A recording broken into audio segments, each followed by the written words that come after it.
Yeah, it was really educative, right? Educational. Educational. Yes, educational. Educational. It was Just educational. learn something more. Yeah.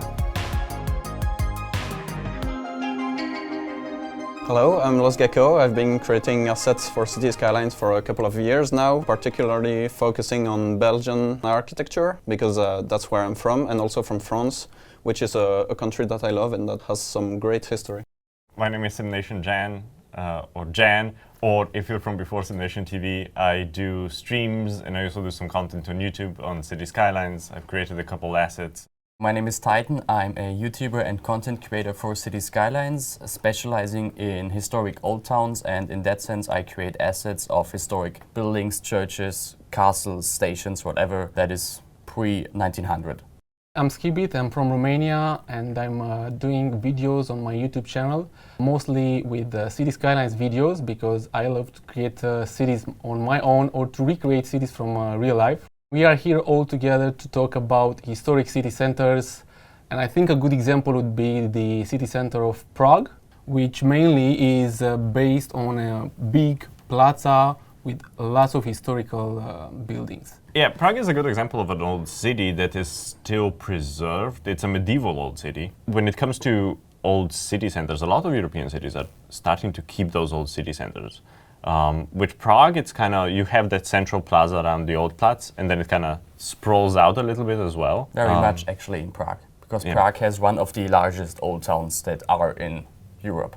Because historically Prague consisted of 5 different towns, so it has like one of the biggest old towns in Europe, actually. Well, earlier today we had a walk through the old town of Stockholm, and it was like 10 minutes maybe from one end to the other end of the old town. So you see how small the old town of Stockholm actually used to be. Oh, it is an island.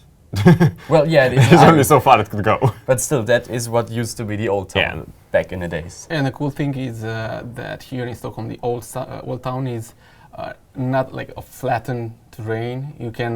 It's a bit elevated, and you can go on the streets, small streets, not straight streets, curved. You can see stuff and walk up, then go down again. It's differently by other old towns. I think in Europe it's a relatively common thing though to have these old towns which have very convoluted streets which you can get lost in pretty much instantly. Yes. But that's just, it's a very common thing. It's not, maybe not as much in the Netherlands because it's flat. Yeah, well. When it comes to Stockholm, the fact that it's on an island might have to do with a defensive location, which might have been useful at the time, which is often a criteria for where a city starts developing. It would be for defense sometimes, and sometimes it would be for commercial reasons because it's a trade route. It's on a river. In this case, there's the sea nearby. In that case, Stockholm is probably in the same line with Venice, where the city got founded on an island in the lagoon because it could be well defended on that island, but also because it had easily access to the sea. So I guess there's some real parallels between Stockholm and Venice with that focus on maritime trade and defensibility on the island. In those 2 cases, that's also probably the reason why those centers are so well preserved. It's because you can't really sprawl and redevelop that place. You can sprawl around on the mainland and things like that, but the city center itself is so isolated that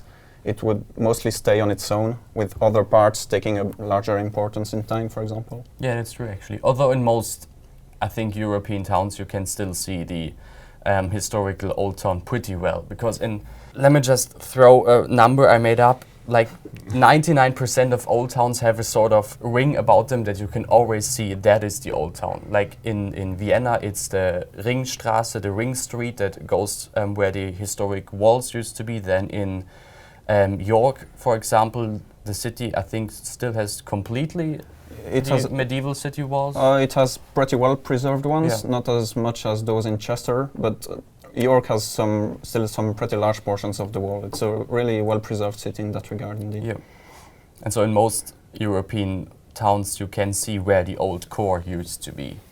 Yes, and even for cities that don't even have a historical core per se, like visible with old buildings and narrow streets. That ring road is still a giveaway. For example, in London, you have the city itself, which the historical city is now called the city where all the financial buildings are, and it's all modern with glass towers and stuff. But actually, it used to be the medieval city, and you kind of can still see the street layout, although it has changed quite a lot. But you can see a distinction between the city itself that still has a special status, and then the rest of There's London. an even better example for that, and that is Paris, because of the old town of Paris, which used to have like small alleys and half-timbered houses, like probably the fairy tale picture of Germany. Paris used to look like that, but then, help me, when was that? 1850 maybe, the period? The when Haussmannian period? Yeah, I don't remember the exact decade, but somewhere along those lines. Around that. So when Paris got completely redeveloped with new streets, since then we have the Champs-Élysées and all that. But still you can see where the old town used to be, and that is, I don't know the name of that ring, but around Paris you can clearly see a ring street, where today some tram line runs. Yes, it's pretty obvious indeed in Paris. There used also to be an even larger ring road. Well, now it's a ring road around the city, where actually pretty late defenses were built, I think even in the 80th century, 90th century. So it's pretty recent compared to most places. It really makes for a clear separation, and it is now actually the boundary between the city itself in terms of municipality and the rest. Yep. So sometimes there are even multiple walls or sizes, and there are even concentric circles in those cities. For example, in Brussels, you used to have the original city wall, which was built in the early 30th century. There are some remains left, but you can't really see the street layout anymore. But there's a large ring road which stands where the later walls used to be from the 14th century, and that one was destroyed all at once and replaced by roads. So that's very visible, but there are absolutely no remains except one gate tower, and that's it. Whereas the narrower circle are still preserved because they got swallowed by the city as it expanded, and so you would have towers even used as houses or depots or stuff like that. That is actually also something that on the street layout in most cases you can see the development of a city, like in Frankfurt in Germany, for example. Like it used to have 4 different city walls in its history, and you can still see the course of every city wall based on the roads there. So you have like 4 different ring roads inside the old town, so you can clearly see how or in which steps the city grew and developed, which I actually think is really fascinating, that you can still see the traces back to Roman times when the city was founded. Yeah, that's the case in New York as well, as it started as a Roman colony. You still have a portion of the square wall with actually a Roman tower that still stands, that is even older than the Middle Ages. And you still have the 2 main streets that cross in the center, like the stereotypical Roman city. And then, of course, you have some roads that developed further from the Middle Ages. But even in cities that don't have a well-preserved core anymore, even in street names, there's still a lot of giveaways of what used to be there, even if it's completely destroyed. And if we're going to switch real quick to an example outside of Europe, it would be New York with Wall Street, which used to be where the old wall used to stand, where it was defended from the mainland in Manhattan. And that disappeared, and when we think of Manhattan, we don't think about an old city anymore, of course, except maybe for Battery Park. But I don't know much about New York apart from that, but it's really things you wouldn't expect that really get stuck with interesting street names and things like that. That's a good thing about when you talk about historical cities, which, by the way, you guys, I think you saw a lot, and you guys know the history, a lot of history behind it, which is really nice and impressive. When I go to a city as well, when I do a city break or when I just do a trip or road trip and I stop in different cities, if you want to see something from that country's history for sure you start from the city center, from the old town actually, because most of the cities have these, and most of the cities actually do try to preserve it. And lately, I think it's like a thing where everyone wants to renovate and rebuild if it's necessary, or keep everything in a place, which is absolutely great. One good example would be Warsaw. They rebuilt the entire city with the same architecture like it was in after or before actually World War II, and I was super impressed about it. And well, Dresden is going on the same, is more or less on the same path of rebuilding. Dresden's probably the most prominent example of rebuilding an old town. Dresden was heavily bombed. So, and they're slowly rebuilding that old architecture. I think it's partially to keep identity. Yes. Because that's important. An old town does give the country some sort of identity. And you can see these variations in towns depending which country they're built in or which empire built them at what time. For example, my home city, Ljubljana, you can clearly see it was built by the Austrians. After the earthquake, it was rebuilt in basically the standard Austrian style that you would see in Vienna. You can still see some examples, especially in Alsace. Lorraine has definitely those kind of influences where you can see a mix of. Oh yes, because it was either German or French. For the longest of times, switching every few decades. Or centuries. It's kind of interesting. In old towns especially, you can see that blend of different influences. Yeah, always. And that's always a nice thing to see. Because old towns usually grew over centuries, if not millennia. So every sort of new ruler had their influence in the city. And then during industrialization, when the cities grew by, 500,000 people in 20 years or in 30 years, of course, there is only one style throughout the rest of the city after that. The further out you go, the more monotone it gets, usually. Yes. But those old city centers, and we talked a bit about the restoration of those old city centers and preserving the old city centers. One of the big movements that happened over the last 10 years is a lot of towns have, at least the core of the old city center, have turned them into either pedestrian-only zones. Or there will be some limited public transport. How do you think what do you think would be the best way? How far out in a town do you think we should turn them into more pedestrian-friendly areas? I would like to be a bigger side of it to be pedestrian, or at least bike-friendly or car-free, because not only it's better from an eco perspective, but it's important to preserve the buildings a bit more and better than, because the traffic always kills it, and car fumes don't help there. And most of the cities, by the way, most of the historical city centers are now car-free, almost. In case you are living there, you have to drive your car. Or and it's also a much more pleasant way to experience the city.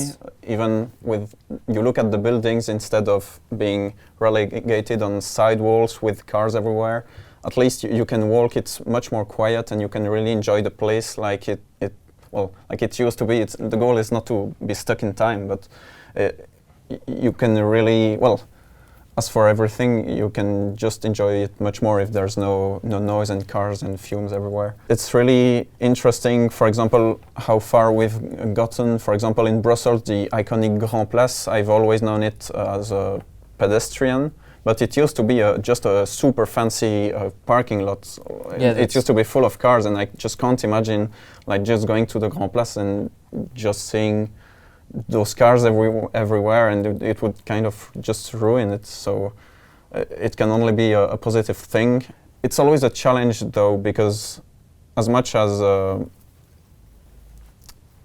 you'd want to have pedestrian zones everywhere, you will always need traffic and cars. As much as I dislike to say it, because I'm not really much of a car guy, but you'll always need them somewhat, and so you really have to play with with access into historical centers, especially if the streets are narrow and are really not meant for it, but sometimes it's necessary, so that can be a challenge to accommodate traffic, and that's something cities have had trouble with for quite a while. Sometimes even destroying the city to make it more convenient, or some streets at least. That was a thing of the 60s and 70s, to destroy like historic old towns that have been there for hundreds of years to build a highway through them. I mean, Prague is a good example of that. Prague has several areas where it was not really an older town, but there were highways built through it. But I think a great example for this again is Regensburg. You know Regensburg, that city? Doesn't ring a bell. No. Okay. It rings a bell somewhere. Well, tell us more about it. Regensburg is a city on the Danube in Bavaria, which is like over 1,000-year old and has a great cathedral similar to Cologne. And it has an old town that was that completely survived the war, if I remember correctly. And then in the 70s, there were plans to like destroy a huge stripe of old buildings along the Danube to build a 8-lane highway there. Sounds nice. Luckily in Regensburg, the people living there protested against it, and so now you have that 8-lane highway that stops abruptly at the borders of the old town. But other examples are, for example, Cologne, where they, after the war, they thought about moving the cathedral to the other side of the river just so they could build a highway through the city. They didn't, obviously, but there were plans about it. I mean, it would have been interesting to see them trying to move that cathedral. Yeah.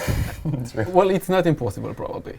No. It's not impossible, but it would have been interesting to see. Yeah, for sure. By the way, like almost all historical city centers now have like bars, pubs, restaurants, and so on.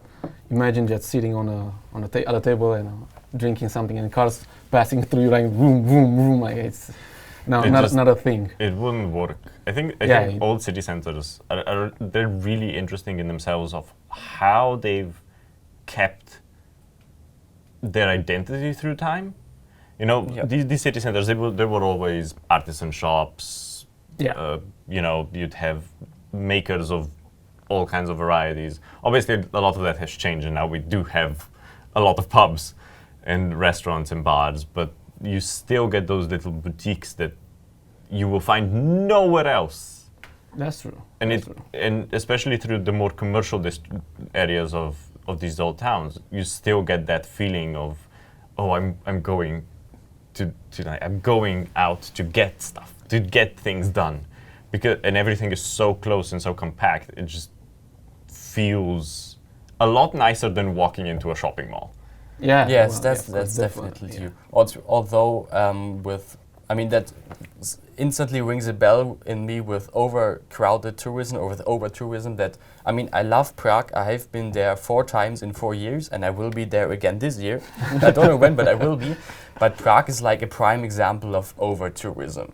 Yeah. It's almost like an open-air museum. Where, you have the main streets with tourists where there are thousands of tourists pushing themselves through the street, and there are no local stores anymore. There is just a souvenir shop, then some tourist trap shop, and another souvenir shop, and another tourist trap shop. And so, these old towns sort of lost their identity through that. That is true for Venice as well. Yes. That is seeing immense pressure from, it's just not livable anymore. The rare inhabitants that still live there are just, barely hanging out and almost leaving, because there's a few dozen left maybe, and all the rest is just living off tourism, or it's hotels and stuff like that. It can be it's their most precious character that at the same time makes them kind of unlivable now because of tourism. We have also started to see a movement in certain towns. Like Venice is a good example, where the city authorities have started limiting the amount of tourists they allow in. Although very, very slowly, actually. Yeah. Also with cruise ships that are damaging the city. I mean, the city is sinking anyways. It's built on wooden pylons. Hopefully not. I still have to visit it. Better not sink before I visit it. That's the thing with Venice, because they said it will sunk eventually. People now want to go there faster, or even might be true. and now it will be full of tourists. I've seen it last summer as well, and well, not because of that, because I've been to a road trip to Italy, to the Tuscany area, which is beautiful, and there are lots of old little towns, amazingly preserved, and it's really interesting place to visit. But I've seen also Venice, and I was like, it was full of tourists. I mean, Venice you could barely take pictures, and if you go with the boat, the gondol, or how do you call it? Gondolas? Yeah, with the gondolas. everyone will be on the bridges taking pictures of you. Like I don't know. You see nothing because it's lined with tourists. Yeah. You feel like you're in a zoo, and you're overcharged. I'm not surprised. Yeah, it's kind of. But about that, I'm not going to ask Titan because we already know which is his favorite old town city. Yeah, he's been to Prague 4 times already. Which is yours? Oh, that's a great question. I'd have to go with a city we've talked about already. It was York. I've made a couple of assets about it, but not that many. But it's really a city I really loved for its atmosphere, and I've always loved British culture and architecture, the atmosphere in general. And I feel like York is the kind of atmosphere that I love, but at the same time is different enough from what I'm used to that I really fell in love with it. Like the cathedral is remarkable, and then you have the old streets and the walls. I don't know what's about it that makes it so special for me, but the super touristy places that everyone needs to see because they are so amazing. It's true that they are amazing, but the simple fact of that over-tourism kind of ruins it for me, and so I will rarely find a must-see spot as like my best memories of some places, and so it won't be my super favorite ever. I feel like York, which is more of a second rank city in terms of where you'd go in a country. If you visit somewhere, you'll visit London, of course. It's still touristy, don't get me wrong. Tourism is quite big there, but it still feels at a human scale and not overcrowded. Not when I went, at least in the summer. I don't think I really have a favorite. Oh? I don't think so. I still love Ljubljana, which is the city I'm from. I still love that old city center. You know, we talked about tourism. There are tourists, obviously, but it's not as populated as the others. So it always feels nice to go and just have a stroll through the town. I do enjoy Stockholm, it's nice. I think Florence is probably somewhere up there for me. I went to Florence a couple of years ago, and I think that was, if I had to pick a real favorite, that would probably be it. Yeah, Florence is great indeed. Yeah. Simply because it's so interesting and so different. In what sense? In general, what we've been talking about, we talked a lot about Central European towns, but I do like how Italy especially has this very strange own way of architecture, where you can definitely identify it as Italian. Yeah. You know, in Central Europe, you can kind of, because we were all kind of part of the same thing at some point, they kind of blend together. There's always this mix where some parts you're like, that feels like home. But with Florence, because it's so different in all its towers, and for me it was definitely one of those that I really, really enjoyed. And it's also another one that's incredibly well preserved, even through World War II, because there was a directive by the Allies to not bomb historical centers unless they were in Germany. Then it didn't matter. How nice. Cultural sites in old towns were off limits unless they were in Germany. Yeah, I guess that's one important part of Germany. We talked about the situation in Germany is, well, not super special because a lot of Europe got damaged by the war, but a lot of German cities have been really, really damaged. For example, Berlin doesn't really have a historical core anymore because it wasn't rebuilt, whereas Dresden, as you've said, there's a lot of reconstruction with traditional sense, but that is also something to think about, how far we should go to really preserve things exactly like they were and kind of run the risk of maybe being stuck in time and like, oh, it's how it was, we have to rebuild it, or go with, okay, we are at a different point in time now, we should maybe move on and not try to replicate some lost time. An example of it that I find really interesting is another German city, maybe it's Frankfurt, but I'm not sure, I always forget, but there's this project of rebuilding the center. They rebuilt replicas of the most iconic buildings, but they rebuilt also modern buildings, but based on traditional shapes and sizes. Yeah, that's Frankfurt. Frankfurt.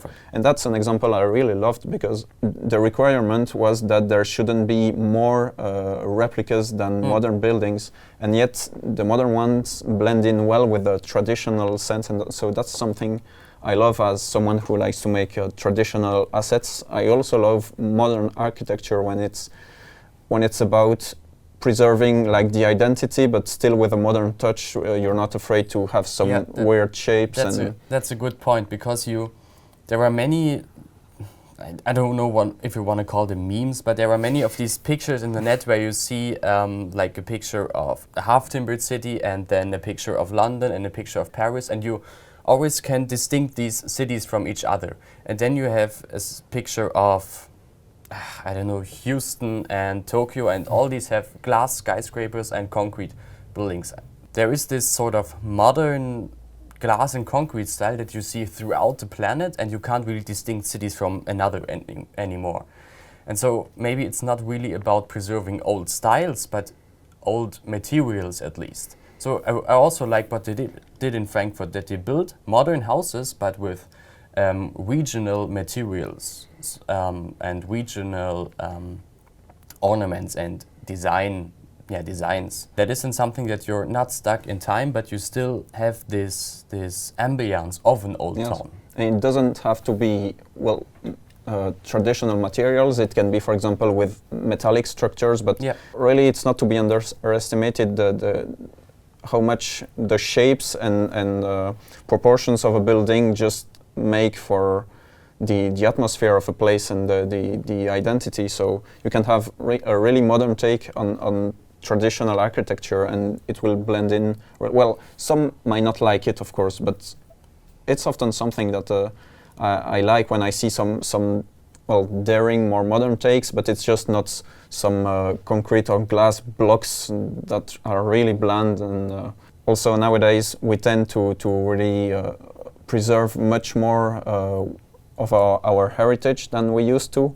But we talked about how the car and highways kind of ruined it in some situations. But even before that, people were much less. Well, actually, when we talk about Paris, at the time, the city was really a historic city with narrow streets, and it was somewhat idealized, but it caused nowadays we would idealize it like, oh, it was much better looking. Well, no, for Paris actually Paris isn't Paris isn't a good example. Paris that's an interesting example, because it got completely reworked. Like there's not many old really pre-Haussmann places anymore in there.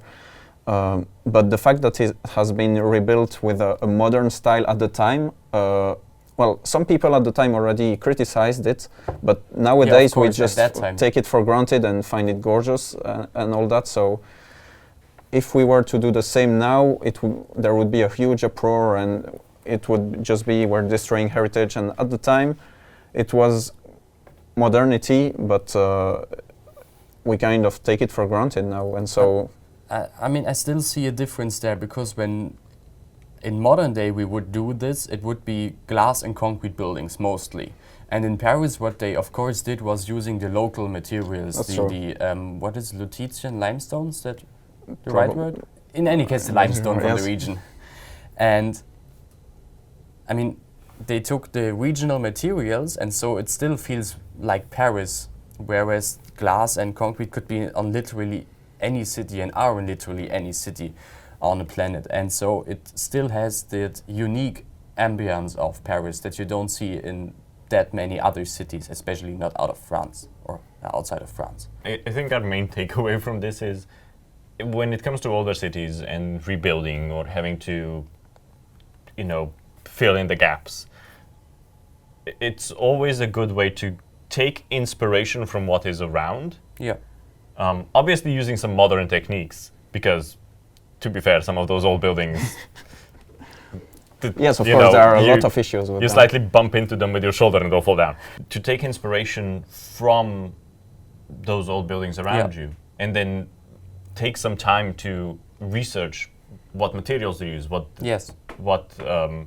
techniques they used, and try to implement that into your new construction, to make it feel like part of a whole. Even though yours is brand new, and doesn't necessarily have the same old facades, the same style, but as long as you are able to marry the old with the new, reconstructing old towns isn't as much of a problem. No, it really isn't. I mean, I'm from Dresden, and the regional sandstone from the river and from the surrounding region is a really distinct thing about Dresden. And so when modern buildings are built, more investors use this sandstone. So they still have the concrete building, but they blend sandstone on the facade. For example, just on the ground floor, and the upper floors have some simple brick texture. But just this usage of sandstone and brick blend over the concrete makes it feel much more continuous. It adds a continuity. It doesn't look like a tumor in the city, but it feels more fitting. Yeah. And that's certainly is a way to introduce the modern techniques into old towns without having it look weird. I'm not, obviously we're not saying new things are bad. Certainly not. But yeah, in a lot of cases, I think that is a lesson that still needs to be learned. That you want to have that continuity. Yeah. Because all cities developed continuously, and at some point in some places they came to kind of stop, like a great big barrier, and then bam, modern. And it always feels better if there's continuity. Yeah. When we think about modern architecture, indeed, we tend to think about glass skyscrapers and concrete and glass everywhere. But it's not just that. And so, yes, I've made a couple of assets a while ago now that were modern, because I like modern architecture if it's at a human scale, and they have a warm feeling and not some bland, impersonal feeling to them. I love heritage and history and stuff, but it's important not to be stuck in the past and glorify and idealize those times, because we also have to understand that what looks gorgeous now used to have huge safety and hygiene issues, and there's a reason it was torn down in some We were cases. romanticizing the past, of course. So, of course, nowadays it looks gorgeous, but even I think it's in the Alsace-Lorraine region of France, or even some parts of Germany that are nearby, I guess. All the houses are gorgeously painted in bright colors and stuff.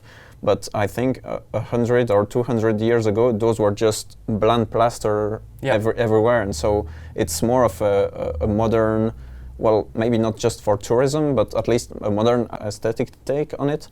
And it used to look a lot more blander and dirtier back in the day. So it's always important to appreciate what history gave us. It's awesome nowadays that we have those quaint city centers, but yes, of course, in Paris, the reason why they redeveloped it is because the hygiene was miserable, and it was an improvement, a massive improvement in public health at the time. So there's always a reason. We have to put that into perspective, that the past looks great now, but of course, there's a reason why people would tend not to want to stick to it, even though I think it's great that we are respecting the past much more nowadays than we used to.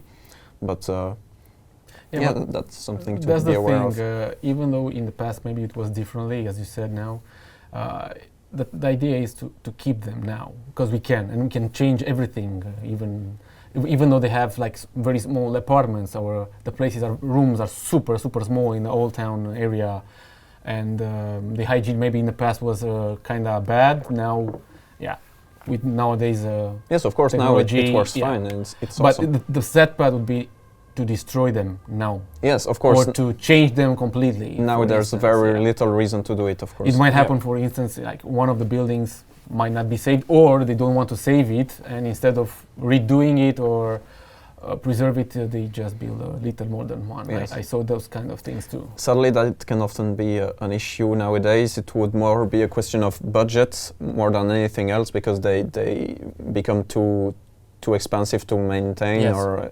and so they kind of become derelict, and then you have to tear them down. It's a shame, but I guess it is what it is. Not much you can, but not much on an individual level you can do about it. But Oh, you can do much on an individual level, actually.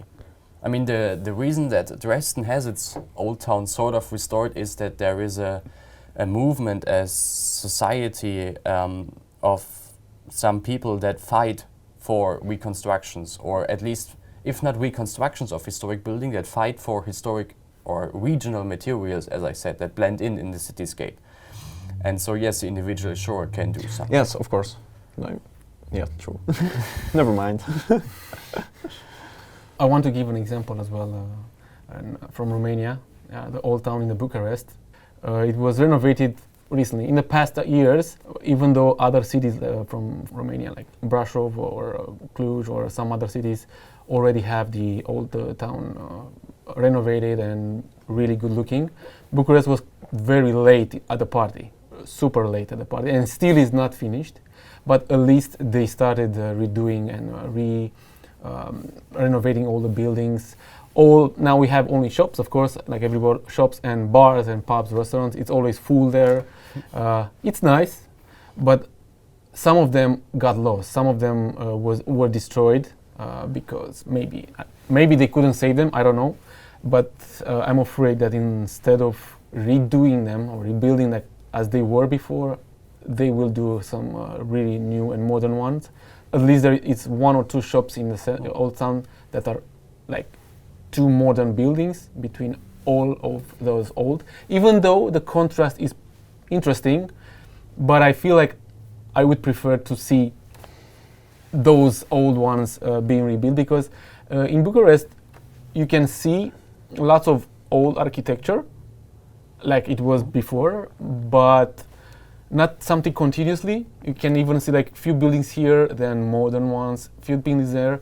Everything was destroyed during Ceausescu, and I just found out recently also, because in Transylvania there are like hundreds of little villages having fortified churches, and he had a plan to destroy everything like that and to rebuild something like modern, which is not communist area, whatever. I'm glad that didn't happen, to be honest. But also in these little villages, by the way, they are starting renovating and repainting and preserving things like they were before, which is really interesting thing. It's in all countries, of course, but that's the thing. I hope they will do their best to preserve them, or at least to rebuild a part of them as they were before. I'm sure that this happens everywhere. Yeah, I think that's a movement throughout Europe too. A growing movement actually to preserve and rebuild. Yeah, that's a good thing. That's one of the good things is happening. Everyone wants to rebuild or to preserve or to do something about this, and not to lose them, and not to just don't care, build a mall here. I mean, it would also be kind of sad to, I mean, you have buildings that are, I don't know, 400 years old and have been lived in for 400 years, and suddenly they're getting destroyed, not because of a fire that nobody could stop, but because of Notre Dame. but yeah, they're getting destroyed because of not enough money or something. It's just a very bad reason to lose heritage, I think. That happened a lot in Brussels in the 50s or more like 60s or 70s. There were some rules about preserving buildings, but they were in a way so strict that you could barely make any change and so fit a building to a modern use. And so sometimes it was, well, the easiest way for them was to just tear the building down and build another one, weirdly enough, like, but anyway, there's that example of the.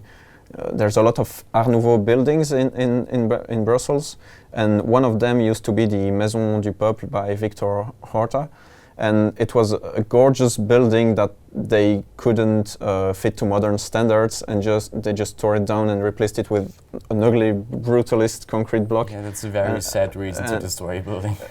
Because the rules were so strict that it wasn't even possible to accommodate the building for modern use. So that's kind of a paradox there. And fortunately, Brussels got better at this, but of course, it's kind of infamous for its process of Brusselization, of course, where it gets the name from. Well, although it's a bit different, because in that case, it's more of just preserving the facade, and just, yes, it's another word for it is facadism. It's removing the interior of the building and just keeping the facade, and so on the inside, it's just a modern building. It can be. Yeah, it's an empty. It becomes an empty shell, basically. I don't see a bad thing in that, because in some cases, when you it's have alright. a building, the facade most often is what makes the building unique and historic. So keeping the facade, but giving a more modern, backside or a more modern interior. In some cases, I don't think that's bad. It's all right if it's in some specific cases where, all right, it would really be more convenient and you don't lose much on the inside, but it got infamous because it was really kind of systematic and kind of a fancy thing to do. It's just to build a modern office block that just has a facade outside of it. So you lose the history of the building that's inside of it, although it's still better than tearing the entire building apart, and from the outside it still remains the same. But yes, Brussels suffered quite a lot from destroying some parts of the city, especially with the railway junction between the North Station and the South Station, which were both terminus, and they linked it down in the 20th century, and yes, half of the city, slightly exaggerating, but a large chunk got torn down because of it. And it's quite a large scar in the center. But otherwise, I mean, it's the capital city, and if you had to go around, or it was just a terminus, it would be pretty terrible for public transit. So it's a necessary evil. But yes, that's something to regret. Oh, they did in some parts, but you can't just dig a tunnel like for metros where it's deep enough that it doesn't really play with. It's not really possible with trains because it would be so well. I don't know the technicalities, but in some parts it's tunnels indeed, but that didn't work out for everything. Is there a reason why they're doing this, keeping the facades and building? I mean, they couldn't be saved, or they just trying to keep them for the looks, and because that's how the law preserves them. I mean, for instance, also in Bucharest as well. I mean, the law, if it's a building became historical building, you are not allowed to change it. But still, I see buildings, as you said, and you, Gecko, they are like modern buildings, and you can see it's modern. And just a part of the facades are being kept, so not entirely. And you can know from outside that inside, I mean, not only inside, because some parts are really modern, they are combining them. But I was always thinking, why did they do that?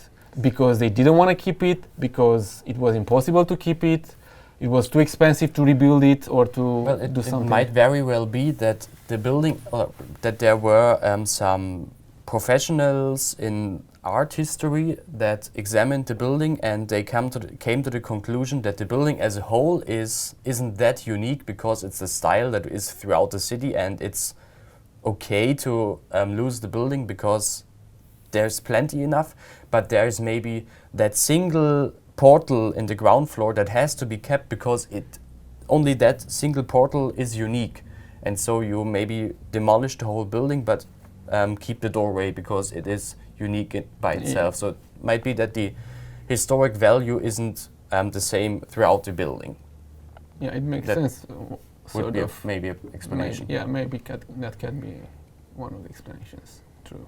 an interesting take about transforming a building is from my hometown, which is, well, no one will know it because it's too small. Yes, you know, because I've made some houses from there, but no one outside of Belgium will have ever heard of it otherwise, because it's somewhat small, but it got bombed during the Second World War, and so the entire town center got destroyed, demolished, and the large collegial church that sat in the middle was destroyed as well. And it was a mix and match of, well, it's almost 1,000 years old now, so it started as a Romanesque church, and then they added a large square Gothic tower on top of it, and rebuilt it. It was kind of like a mix of, as often with churches, a mix of Romanesque and Gothic.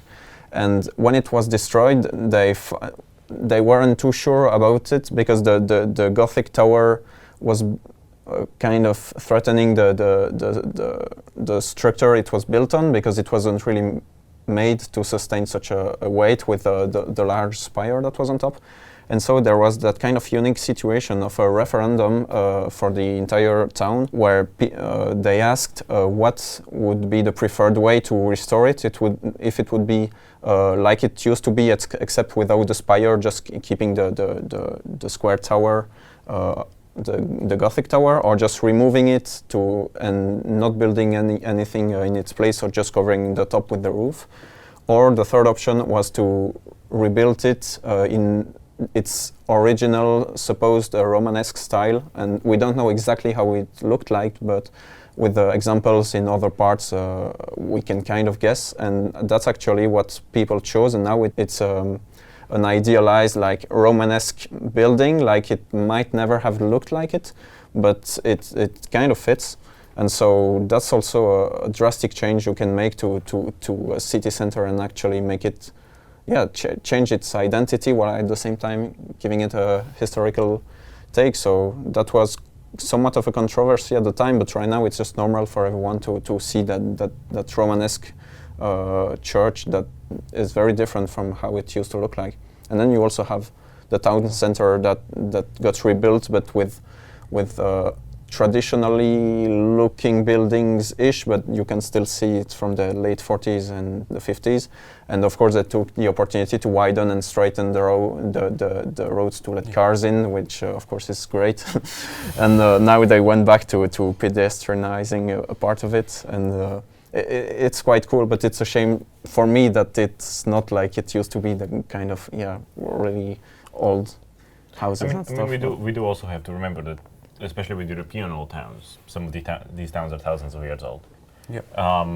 And when it comes to rebuilding or remodeling or trying to upkeep these buildings, there's a large set of skills and trades that have been lost over the years. So it's sometimes it's very difficult to reproduce a medieval, structure, or even especially the older the structure gets, basically the harder it is to reproduce.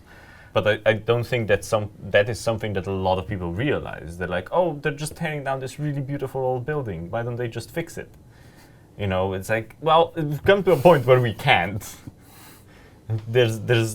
We're not entirely sure how it was built. We don't know how to repair these certain parts of it. Like, obviously, these days it's getting a bit easier, especially when it comes to the art aspect of the building. It's getting easier because, you can make 3D models and then use those to reproduce it, or you can scan it and, reproduce it. But especially when it comes to older buildings, there was always a problem of we've lost traits that made this possible. That's why the older the building is, the more, let's say the older the building is, the more renowned it has to be saved. Like nobody would reconstruct I don't know, a small neoclassical building. Okay, that's wrong. Nobody would reconstruct a Gothic building from 800 years ago, maybe, because it's too small and insignificant and nobody knows anymore how it was built. But on the other side, a huge Gothic cathedral, nobody would think about demolishing anymore, at least. I mean, it's also the difference of, it being a landmark, or not being a landmark. If it's something that is prominent in the town or important to the town for some reason, whether it be historical importance or tourist importance, there's always a preference on what gets saved. You know, if it's something small and insignificant, there's a very high likelihood it's going to be removed, unless you have some, like we do, some incredibly strict rules on preservation, where at this point you can't touch the building. If you look at the building wrong, you know, you're breaking the law. But there's always that debate on what gets saved and what doesn't get saved. And I personally, if a building can be saved and the laws allow it to be saved with modern methods, go ahead and save it. But when it comes to a point where it would need constant fixing, even, you know, after you've done your initial renovation, then maybe tear it down, but build something in, not necessarily in the style, but something that does fit in. Yeah. And they've done that. Ljubljana did that in a couple places where you do have these modern buildings, but they are built in a way that they blend in. They create this, it's a hotel called The Elephant, and it used to be an old building. It fell down for some reason or another. I can't remember what it is, and they've built a new one in its place. But because of the way it's built, it does kind of, it completes that corner and marries the two other sides to it, where it doesn't look out of place. And I think that's very important, is trying to keep that continuity. Definitely. While also remembering that in a lot of cases, the older the building is, the harder it's going to be to reproduce. Yeah, but it should be possible. I mean, with nowadays. Well, not necessarily. I mean, in Dresden, they're still reconstructing the interior of the city palace, and currently they finished the state rooms where the king used to live. And it was incredibly hard for them to find out how these Baroque interiors were made, these tapestries on the wall, the gilded chairs and whatever. It was incredibly hard to find out how they were made, and they had to travel to Italy and find, I think there were two people that still work after these historic crafts. Yeah, that still work in this historic craft, and if there's no one anymore available who can do that work, it's really hard to reconstruct it. And if you can't reconstruct it historically accurate, it really becomes more of a Disneyland. So if you, let's say you want to recreate a half-timbered house, but you don't know how to join the beams, and you just do it like, today we would join the beams like that, and let's say it was like that. It's not really a historic half-timbered house reconstruction anymore. It's just like more and more Disneyland.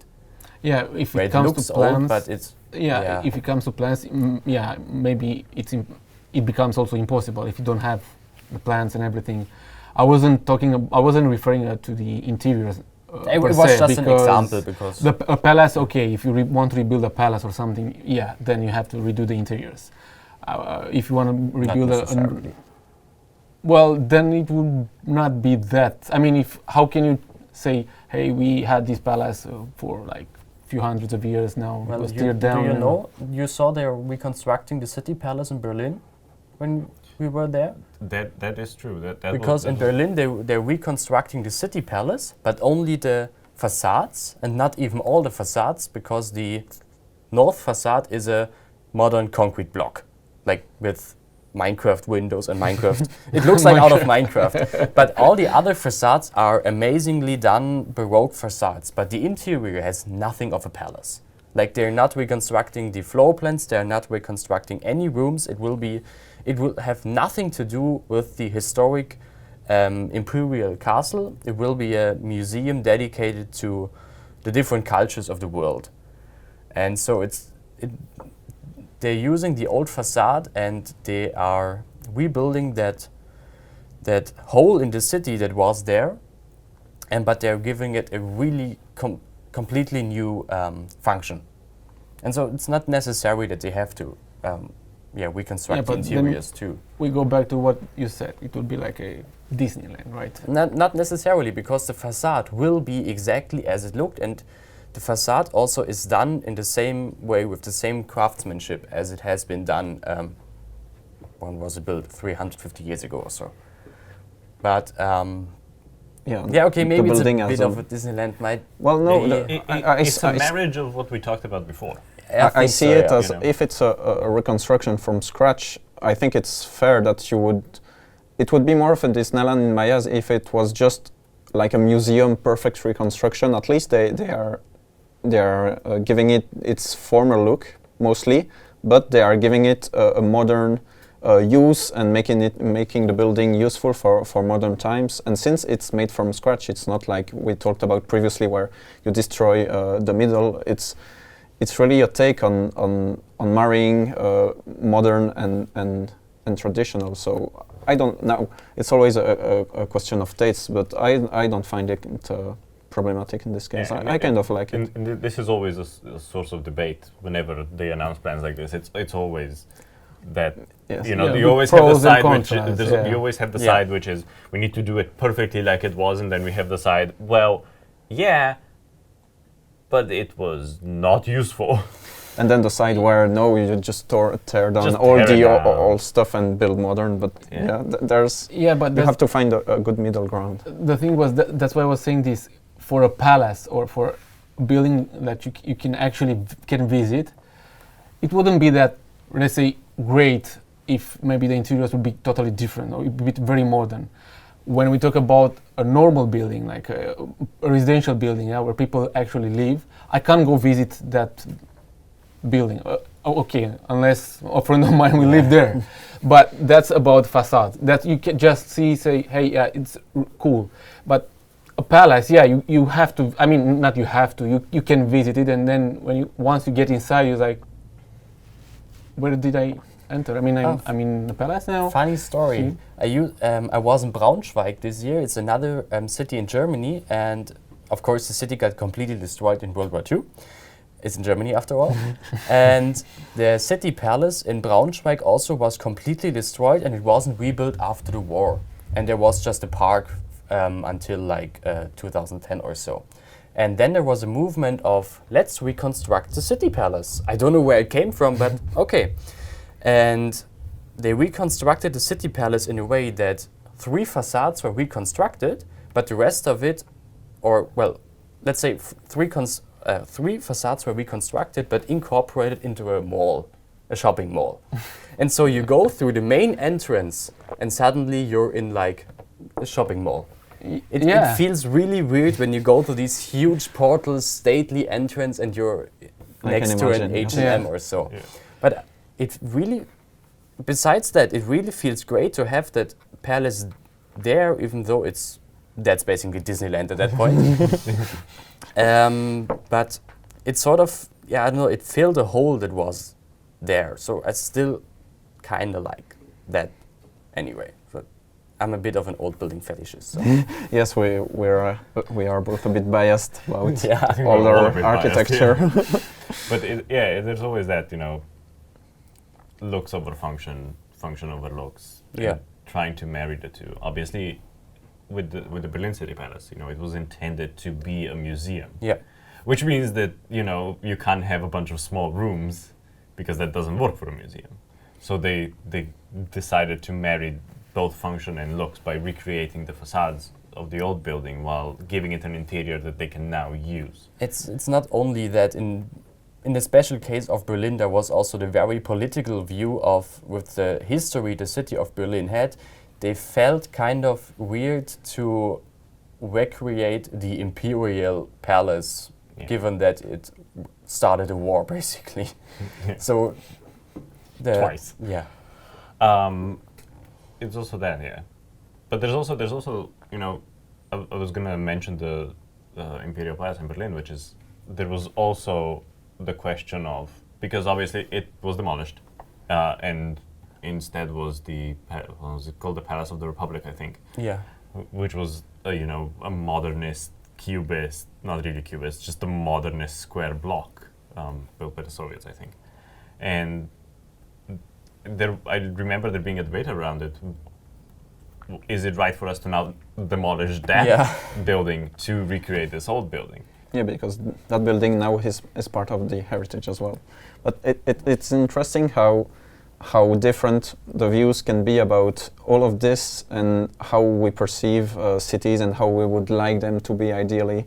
And I know that when I play the game, I tend to idealize a lot and just tend to go for pedestrian streets everywhere and just beautiful houses that you've never seen such a well-preserved city center before, but that's just what I love to make in the game. But it's interesting to see that it really makes you think about cities and even places you go to in a way that you wouldn't have expected, and then you will start to think, oh, why is that thing, why has it been built, why is the situation like this, these weird streets or buildings, and you kind of really start to think deeply into why things are the way they are, and then thinking about how to implement them into the game maybe. And it's what I really like now. It's just everywhere I go I try to understand how things work, and then it really can bring things to life, and you can kind of project that into the game if you want, and you can also go into a totally different way, going as realistic as possible or deviate and just build your own way, but it makes you reflect on real life and why cities are the way they are, about, yes, should we really preserve. Great final words. Yeah, great final words. Thank you everyone for joining us. I hope you all learned something from what we said here today, and it gave you something to think about. We will be continuing this discussion because we always do. Yeah. This is an ongoing discussion amongst us creators, but thank you everyone for joining us, and thank you everyone for... We did it! Yay!